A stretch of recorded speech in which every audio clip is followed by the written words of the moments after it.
Hello guys, কেমন আছো তোমরা? আশা করি ভালোই আছো। তো আমি তোমাদের জন্য আরেকটা নতুন ভিডিও নিয়ে চলে এলাম। তো তোমরা তো বুঝতেই পারছো আমরা কোথায় যাচ্ছি। আমরা যাচ্ছি কলকাতা দক্ষিণেশ্বর মন্দির ঘুরতে, যেটা আদর গঙ্গা নদীর তীরে অবস্থিত। আশা করি তোমরা যদি কেউ কলকাতা আসো কোনো কাজ বিশেষে বা কোনো ঘুরতে, তো আমি তোমাদের কাছে একটাই কথা বলতে চাই, কিছু সময় নিজেকে ফাঁকা দিয়ে একবার দক্ষিণেশ্বর মন্দির ঘুরে আসার জন্য। এতটা সুন্দর কি বলবো, এতটা সুন্দর দৃশ্য আর এতটা জায়গা ভালো কি বলবো, অত্যন্ত সুন্দর জায়গা। তো তোমরা একবার না হলে কলকাতা দক্ষিণেশ্বর মন্দির ঘুরে আসো, মন হালকা হয়ে যাবে ভাই, মন হালকা হয়ে যাবে। আমি গেছিলাম, এতটা সুন্দর, কিন্তু যে সময় গেছিলাম পুরো দুপুরটা আমি গেছিলাম, তো প্রচণ্ড গরম ছিল, কিন্তু ওই গরমের মধ্যে মা কালী মাকে দেখে আমার মনটা একবারে শান্ত হয়ে গেছে। তোমরা নিজেও আসতে পারো বা পরিবারের সাথে আসতে পারো, অনেকটা সৌন্দর্য জায়গা, অনেকটা ভালো জায়গা। আর আমি যে জায়গা থেকে ভিডিওটা আপনারাকে দেখাচ্ছি, এই জায়গাটা আমি বলতে পারছি না জাস্ট কোন সাইড, পিছন সাইড কি সামনের সাইড। আমার মনে হয় সামনের সাইড, তোমরা যদি কেউ জেনে থাকো তো কমেন্টে বলবে। তো কিন্তু প্রচণ্ড এই সাইড থেকে, যেখান থেকে আমি ভিডিওটা করছি, এখান থেকে পুরোটা ভিউ ভালোভাবে দেখা যাচ্ছিল।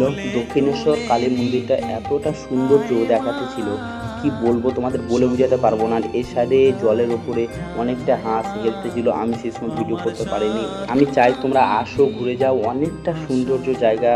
তোমরা একবার না হলে এসে ঘুরে যাও, এতটা সুন্দর জায়গা কি বলবো। আমরা চারজন এসেছিলাম, আমরা চারজন পুজো দিতে এসেছিলাম। আমি যতটা পেরেছি তোমাদেরকে মন্দিরের ভিউটা ঘুরে দেখাবার চেষ্টা করেছি।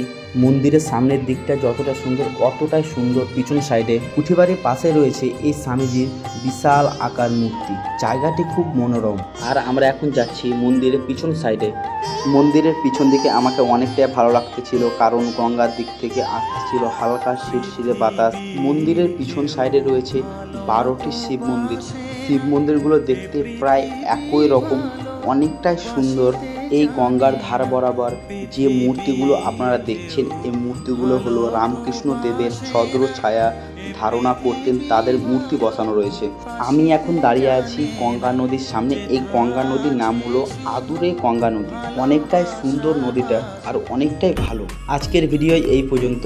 ভিডিওটা কেমন লাগলো কমেন্টে বলবে, আর লাইক করতে কেউ ভুলবে না। চ্যানেলে যারা যারা নতুন আছো চ্যানেলে সাবস্ক্রাইব করে দাও, আর বেল আইকন অল করে দাও।